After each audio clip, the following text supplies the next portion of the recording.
Visionnaire, bâtisseur, les épithètes n'ont pas manqué pour rendre hommage à Jean Drapeau, l'ancien maire de Montréal, décédé hier à l'âge de 83 ans. Une réaction qui traduit bien la mesure de l'homme et l'ampleur de la perte pour les Montréalais. M. Drapeau aura droit d'ailleurs à des funérailles civiques lundi à Montréal, à la basilique Notre-Dame. Nous avons là-dessus deux reportages, celui d'Alain Picard sur les réactions, mais d'abord Daniel Carrière. Tout était prêt pour des funérailles civiques grandioses, mais la famille a refusé que M. Drapeau soit exposé en chapelle ardente. La famille tenait à rester ensemble et je pense que je dois respecter. C'était le vœu de M. Drapeau, d'ailleurs. Les citoyens pourront quand même rendre hommage à celui qu'on appelait M. Montréal. Un registre sera mis à la disposition des citoyens dans le hall d'entrée de l'Hôtel de Ville. Lundi, on invite toute la population à participer aux funérailles qui seront présidées par le cardinal Turcotte à la basilique Notre-Dame. Nous nous rendrons compte jusqu'à quel point L'homme qui a dirigé la métropole pendant près de 30 ans a laissé plein de monuments aux Montréalais, mais aucun ne porte son nom. Aujourd'hui, dans les tribunes téléphoniques, les téléphones ne dérougissaient pas. On suggère de rebaptiser la rue Sherbrooke le boulevard Jean Drapeau.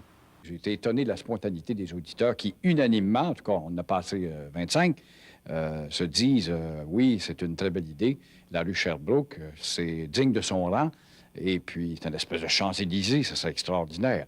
Changer le nom d'une rue n'a été réalisé qu'une seule fois auparavant pour rendre hommage à René Lévesque. Le maire Bourque confirme qu'un projet similaire est à l'étude dans le cas de M. Drapeau. C'est évident qu'on y pense déjà. Comme la rue Sherbrooke, place des Arts? C'est plus que ça. Je pense qu'on doit réfléchir et on devra, je pense, prendre un mois ou deux avant de décider officiellement. Les touristes se demandaient bien ce qui se passait à l'Hôtel de Ville, mais pour les guides touristiques qui les accompagnent, si on a quelque chose de beau à leur montrer, c'est bien grâce à Jean Drapeau. C'est tout des choses qui ont marqué les Montréalais, qui ont ouvert la ville au monde, qui ont mis Montréal sur la carte du monde et dont nous récoltons aujourd'hui tous les avantages et tout ça. Alors, je pense qu'on lui doit beaucoup. Même si c'était fait discret au cours des 13 dernières années, le maire Drapeau n'a pas été oublié. Le premier ministre Bouchard demande à ce que tous les drapeaux du Québec soient en berne lundi au cours des funérailles. Daniel Carrière, Radio-Canada, Montréal. C'est sûr que c'est un gros morceau pour qu'on perd en perdant Jean Drapeau. D'un côté, même si on paye pour le stade, on n'a rien pour rien. À un moment donné, il faut prendre des risques. J'ai pensé que peut-être que durant son vivant, on n'avait pas toujours été juste avec lui. Peut-être qu'on aurait peut-être été un peu moins sévère avec lui de son vivant. C'est tout. Je pense qu'il se faisait quand même respecter et des fois ridiculisé par les artistes dans les bye-bye, tout ça, là. Avec son coco et ses petites lunettes, là, c'était, tu sais. Et ceux qui ont gagné leur pain en exagérant les traits de caractère de l'homme croient qu'ils comprenaient. Il regardait les caricatures, puis il les analysait, puis essayait de comprendre. Mais il était très conscient que, en tant qu'homme de pouvoir, que ça faisait partie de sa profession, de se faire contester, qu'on rit un peu du personnage. Homme d'action, il s'est fait des amis, mais aussi des ennemis. J'ai entendu tout à l'heure dire qu'il était autoritaire. Je n'ai jamais senti d'élément autoritaire. C'était un homme précis qui regardait dans les détails toutes les choses.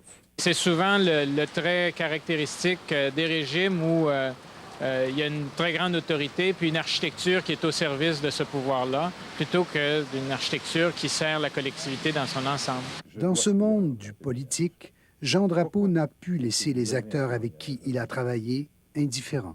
Sur toute espèce de plan, Drapeau avait besoin d'un administrateur à côté de lui. Quand il n'en a pas eu, là, je pense au stade olympique. C'est là que ça dérapait. Là, ça dérapait. Mais quelle imagination, quelle vision de l'avenir. Et puis, d'autre part, quel amour pour Montréal. Il a commencé comme un jeune activiste et ensuite, il a pris de plus en plus de responsabilités. Et comme tout le monde a dit à ce moment-ci, ce fut un des grands Canadiens du dernier demi-siècle. Pour celui qui a pris sa place, il demeure l'exemple à suivre. Il y a une immense histoire d'amour entre M. Drapeau et les Montréalais. Cette histoire d'amour, elle va demeurer. Alain Picard, Radio-Canada, Montréal.